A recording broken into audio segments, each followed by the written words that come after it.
नमस्कार, मी अन्वी अमृतथळे. पुन्हा एकदा अन्वीज किचनमध्ये तुम्हा सर्वांचे खूप खूप मनापासून स्वागत आहे. तर आज आपण बनवणार आहोत मऊ लुसलुशीत भरपूर सारण असलेली टम्म फुगलेली पुरणपोळी. पुरणपोळी बनवताना कोणती काळजी घ्यावी, पुरण कसे तयार करावे, पीठ कसे मळावे, पुरण कसे स्टोअर करावे, अशा भरपूर टिप्स सोबत रेसिपी तुमच्यासोबत शेअर केली आहे.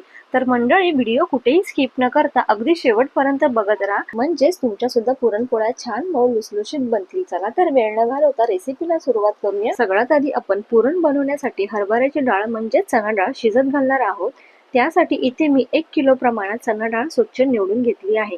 वाटीचं प्रमाण बोलाल तर 4 वाटी चणा डाळ आहे. त्यानंतर चणा डाळ 2 ते 3 पाण्याने स्वच्छ धुवून घेतली आहे. त्याचबरोबर इथे मी 2 कुकरमध्ये पाणी गरम करत ठेवले आहे. दोन्ही कुकर मधल्या पाण्याला हलकी उकळी आल्याबरोबर यामध्ये घालूया हळद. हळद घातल्यामुळे पुरणाला छान रंग येतो.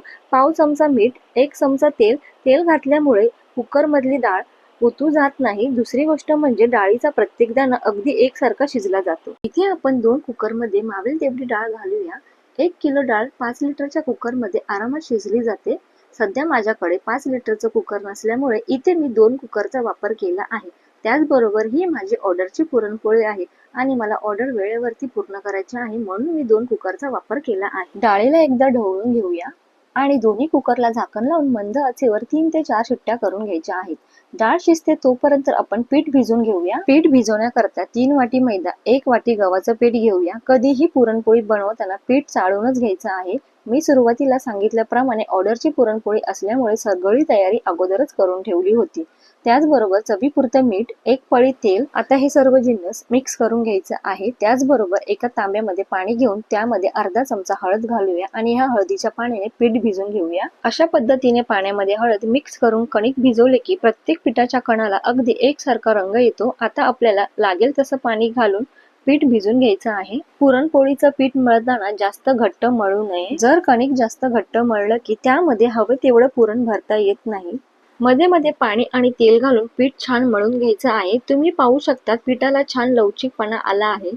हे पीठ एका भांड्यामध्ये काढून घेऊया आणि त्यावर तेल घालून पुरण होईपर्यंत झाकण ठेवूया. पीठ मळेपर्यंत आपली डाळ देखील 4 ते 5 शिट्ट्यामध्ये छान शिजली आहे. तुम्ही पाहू शकता डाळ जास्त ओव्हर कुक न होता डाळीचा प्रत्येक दाणा अगदी आतपर्यंत शिजला गेला. शिट्टीची वाफ गेल्याबरोबर लगेचच कुकर खोलायचं, त्यामुळे कुकर मधली डाळ जास्त गाळ किंवा ओव्हर कुक शिजली जात नाही. जर तुम्ही जास्त टाइम वाफ गेल्याबरोबर कुकर बंद करून ठेवले तर डाळीतलं पाणी डाळ शोषून घेते. आता डाळीतली येळवणी सेपरेट करून घेण्यासाठी डाळ चाळणीत ओतून घेऊया. त्यासाठी इथे मी खोलगट भांड्यावर चाळण ठेवली आहे आणि डाळीतली येळवणी नितळून घेतली. तर तुम्ही पाहू शकता छान अशी येळवणी निघाली आहे. यापासून तुम्ही झणझणीत कटाची आमटी करू शकता. आता आपण पुरण बनवायला घेऊया. त्यासाठी इथे मी मंद आचेवर जाड बुडाची कढई ठेवली आहे आणि यामध्ये शिजवलेली सगळी डाळ घालून घेऊया आणि मॅशरच्या सहाय्याने 1 ते 2 मिनिटं डाळ मॅश करून घ्यायची आहे, जेणेकरून डाळीच्या आतपर्यंत गुळाची चव लागली जाईल. आपण ही डाळ गूळ घालण्याआधी मंद आचेवर यातला ओलावा कमी होण्यासाठी 1 ते 2 मिनिटं परतून घेणार आहोत. ही सुद्धा ट्रिक तुम्ही नक्की ट्राय करा. आपण ही डाळ मंद आचेवर एकसारखी हलवत बऱ्यापैकी कोरडी करून घेतली आहे. तर यामध्ये घालूया पावणा किलो गूळ म्हणजेच 750 ग्रॅम गूळ सुरीने बारीक चिरून घेतला आहे.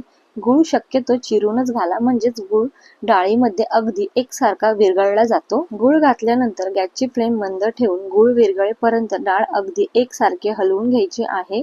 आता तुम्ही पाहू शकता डाळीमध्ये गूळ पूर्णपणे विरघळला आहे. आता यामध्ये घालूया पाव किलो साखर. ही डाळ तुम्हाला पातळ झाल्यासारखी वाटत असेल तर अजिबात घाबरून जाऊ नका. इथे मी 1 किलो डाळीसाठी पावणा किलो गूळ आणि पाव किलो साखर घेतली आहे. हे प्रमाण अगदी परफेक्ट आहे. तुम्ही हवं तर गोडाचं प्रमाण कमी जास्त करू शकतात. आवडीप्रमाणे संपूर्ण गुळाचा वापर सुद्धा करू शकतात. पण मी एकदा दाखवल्याप्रमाणे पुरण करून बघा, खूप छान टेस्ट येते. गूळ साखर विरघळून झाल्यानंतर गॅसची फ्लेम कमीच ठेवायची आहे, जेणेकरून डाळ हातावरती उडणार नाही याची सुद्धा काळजी घ्यायची आहे. गॅसची फ्लेम कमी जास्त करून ही डाळ आपल्याला अगदी एकसारखे हलवत परतून घ्यायची आहे. पुरण परतून घेण्यासाठी जाड बुडाचीच कढई घ्यायची आहे, त्यामुळे पुरण भांड्याच्या तळाला चिटकून राहत नाही. पसरट भांड असल्यामुळे पुरण देखील पटकन परतलं जाते. या ठिकाणी आपलं पुरण परतत आले की गॅसची फ्लेम बंद करून घ्यायची आहे. तर तुम्ही तुम्ही पाहू शकतात पुरण देखील घट्ट झालं आहे. पुरण परतून झाले की नाही कसे ओळखावे? चमचा किंवा पळी यामध्ये उभी ठेवायची आहे. जर ती खाली पडत नाही याचाच अर्थ आपलं पुरण अगदी परफेक्ट झाले आहे. जर यामधला चमचा आपोआप खाली येत असेल तर समजावे पुरण अजून जरा वेळ परतून घेण्याची गरज आहे. आता सर्वात शेवटी वेलची जायफळची पूड मिक्स करून घेऊया. वेलची जायफळची पूड सर्वात शेवटी घालायची, त्यामुळे सुगंध पुरणाला छान टिकून राहतो. वेलची जायफळची पूड मिक्स करून झाली की लगेचच गॅस बंद करून घ्यायचा आहे. आपल्याला हे पुरण गरम गरम असतानाच वाटून घ्यायचं आहे. त्यासाठी इथे मी खोलगट भांड्यावर पुरणाची जाळी ठेवली आहे.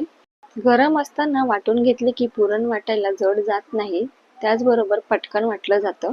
अशा प्रकारे हे सर्व पुरण वाटून घेते. पुरण वाटताना ग्लास किंवा पेलाचा वापर करू शकतात. तुम्ही पाहू शकतात 1 किलो पुरण छान वाटून घेतला आहे. आता आपण पुरणपोळी बनवायला घेऊया. तर हे बघा, अशा प्रकारे मी पुरणाचे गोळे तयार करून ठेवले आहेत, जेणेकरून आपल्याला पुरणपोळी बनवताना वेळ लागणार नाही. आणि हाताला तेल लावून कणकेमधला छोटासा गोळा काढून घ्यायचा आहे आणि वाटी तयार करून घ्यायची आहे. मी तेलाचा वापर केला आहे. तुम्ही हवं तर पीठ सुद्धा लावू शकता. जेवढा पिठाचा गोळा आहे त्यापेक्षा थोडा जास्त पुरणाचा गोळा घ्यायचा आहे आणि बोटाच्या सहाय्याने किंवा अंगठ्याने पुरण आपल्याला घट्ट दाबून घ्यायचं आहे. जर तुम्ही पहिल्यांदाच पुरणपोळी बनवत असाल तर कणकेचा गोळा आणि पुरणाचा गोळा समान प्रमाणात घेतला तरीही चालेल. आणि जे वरती एक्स्ट्राचं पीठ राहिलेलं असेल ते अजिबात काढायचं नाही, ते यामध्येच ठेवायचं आहे आणि वाटी बंद करून घ्यायची आहे. आता हा गोळा पिठामध्ये घोळून घ्यायचा आहे. थोडा चपटा करायचा आहे. हलक्या हाताने पसरून घ्यायचा आहे.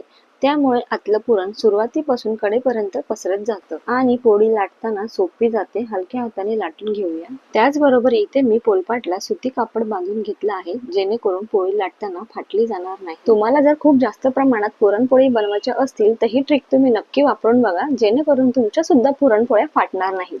गरज लागेल तसे मध्ये मध्ये पीठ लावून पुरणपोळी लाटून घ्यायची आहे. तर हे बघा, आपली पोळी लाटून झाली आहे. पुरण सुद्धा कडेपर्यंत पसरलं आहे.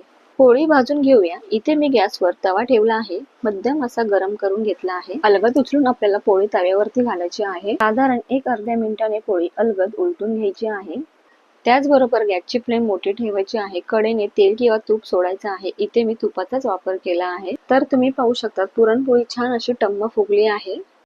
मस्त खरपूस भाजून घेऊया.